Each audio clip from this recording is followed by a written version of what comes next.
लोगों के अंदर एक भूख होती है हार मान लेने की। People have urge to surrender.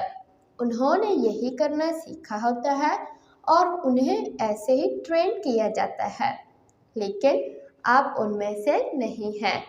अस्सलामुअलैकुम, आप देख रहे हैं मेरा channel learn with Noor Fatima. Thank you for watching. ज़िंदगी में कामयाब होने के लिए या किसी भी प्रॉब्लम से निपटने के लिए या किसी भी सिचुएशन को अच्छे तरीके से हैंडल कर लेने के लिए सिर्फ़ और सिर्फ एक ही टूल है, और वो है कन्फ्रंट करना, सामना करना।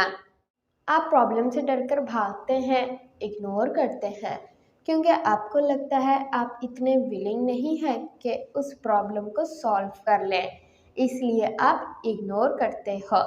The more you ignore the problem the more it grows. ठीक उस लम्हे जिस लम्हे आप प्रॉब्लम को कन्फ्रंट कर लेते हो, प्रॉब्लम हवा हो जाती है। लेकिन अगर आप डर कर कम्युनिकेट करना ही बंद कर दोगे तो कन्फ्यूजन पैदा होगी, गलतफहमी पैदा होगी और रिलेशन डैमेज हो जाएगा। लेकिन अगर आप कन्फ्रंट करें, सामना करें, कम्युनिकेट करें, तो आप सब कुछ हेल्दी रख पाएंगे और कोई भी प्रॉब्लम आप पर हैवी नहीं हो पाएगी। हार मान लेना मसलों का हल नहीं होता।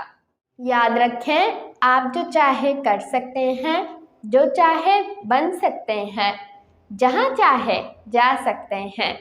आप जो कुछ भी चाहें आप पा सकते हैं। आप आज़ाद हैं।